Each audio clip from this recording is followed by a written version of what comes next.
Hello mga kasero, welcome ulit sa ating channel 000 Vlogs. Mabilis ang video lang po. Ituturo ko sa inyo or papakita ko sa inyo kung paano i-connect yung intercom nyo. Kahit anong intercom, i-connect natin sa ating Insta360. Kahit anong Insta360 camera. Para mas klaro yung boses nyo habang naglo-long ride. But for that, intro muna tayo.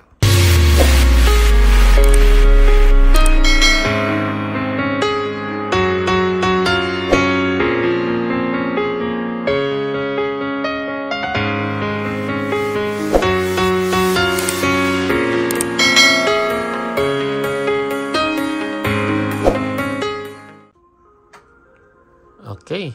So, shoutout pala sa mga kakilala natin dyan maghilig mag long ride. So, ito na po yung video na kailangan nyo para habang may kinukunan kayo, mas klaro yung sinasabi nyo dito sa video. Okay.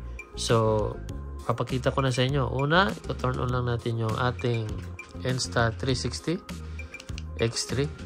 Sa case ko, X3 lang po yung gamitin natin. So ayan, nag-o-on na po yung ating Insta360. So slide lang natin, tsaka hanapin natin yung settings. Okay.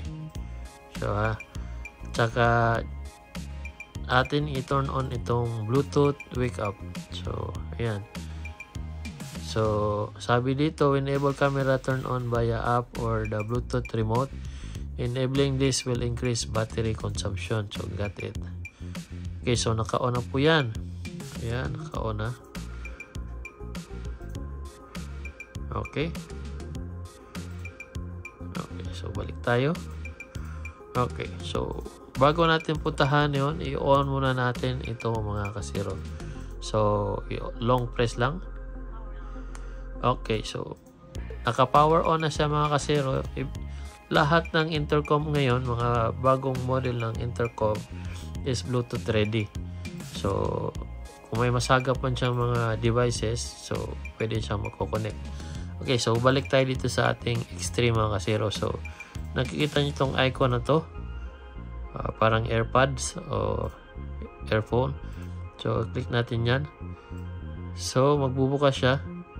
Ayan. Dito, may device. Makikita natin.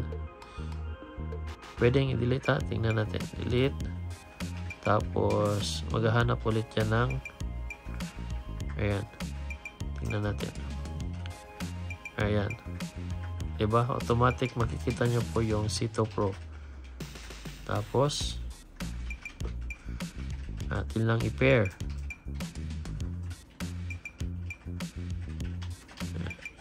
Okay, narinig nyo ha, connected. So, Bluetooth connected na. Okay.